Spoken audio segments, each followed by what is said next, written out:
What do we got here? Number 4 of hashtag my 30-day world. Are constructs common in your world? What is their aim? Well, this is better than my first view on it. This is my second video take on it. I deleted the first one because I thought I misread the word. I thought the word said contracts, and of course contracts would exist.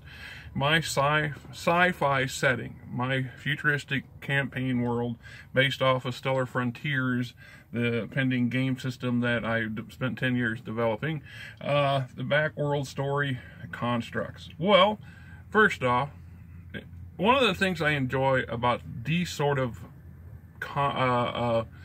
it's not a contest, but these sort of projects is that sometimes it makes me do a little research to confirm a few things that I've always made the assumption that I had a good grip on.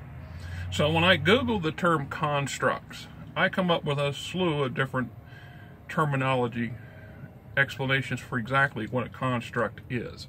I am familiar with what Dungeons and Dragons terms a construct and what we think of as a construct. So, that said,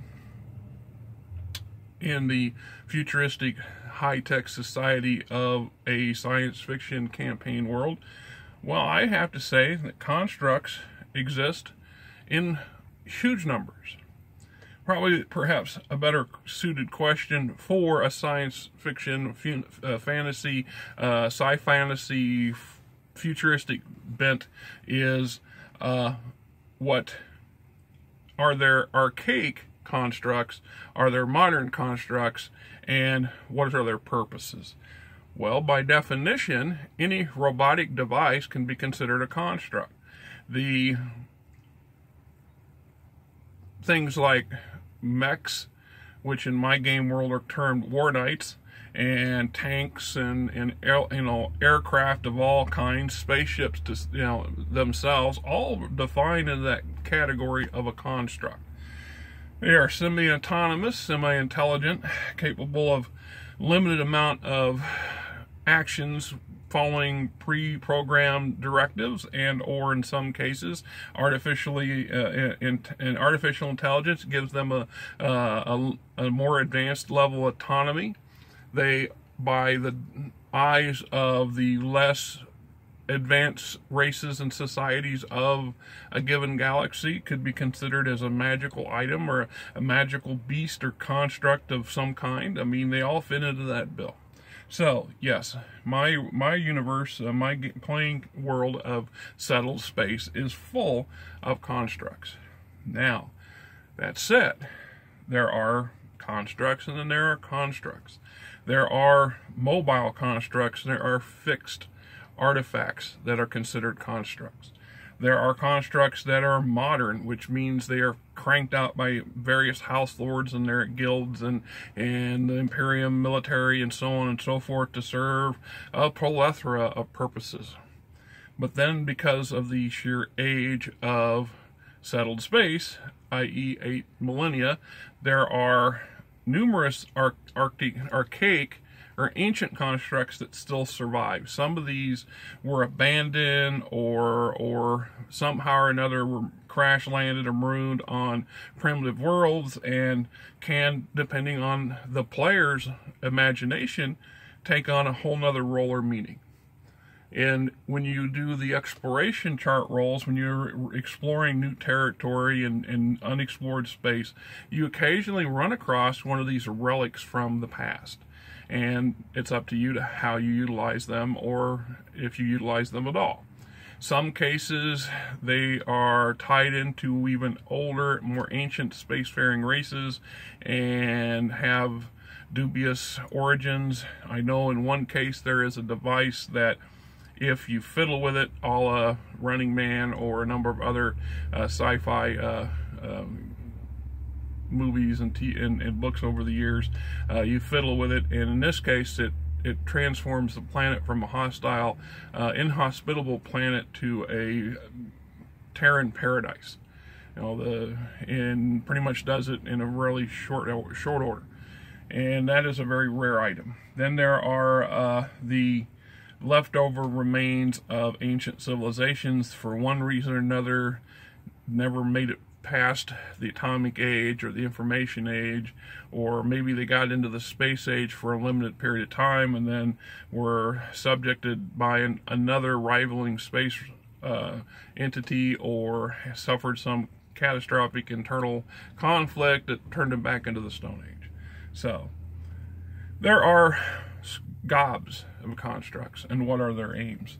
Well, and the majority of the constructs being futuristic science devices and machinery, machines of war, and agriculture, and manufacturing, and so on and so forth, their aims are to complete the tasks that they were programmed to do to the best of their programmed ability, and to serve mankind, or humankind, and to the best of their ability. Are they intelligent enough? Well, that's up to the individual player. There are threads in the over backstory for the Imperium, for settled space, that allow for extremely exotic constructs. But once again, using the example of B12, the cortex of a slicer bot that was created 3-4 millennia before by the AI overlords with the intentions of using it against the human plague that was no longer following their rule, so to speak. And B12 is quite intelligent, quite autonomous, but B12, because of its size, we call him a him, because of his size, is limited to how much autonomy he's capable of.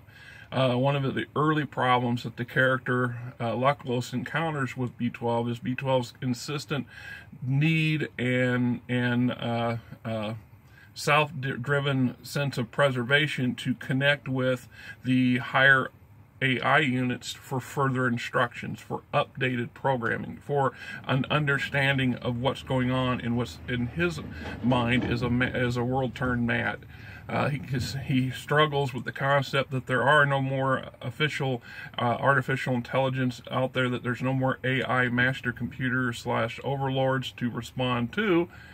But Lucullus, as young as he is, grew up with the boogeyman concepts of his parents and his society as to just how dangerous the AIs were, and they were blown.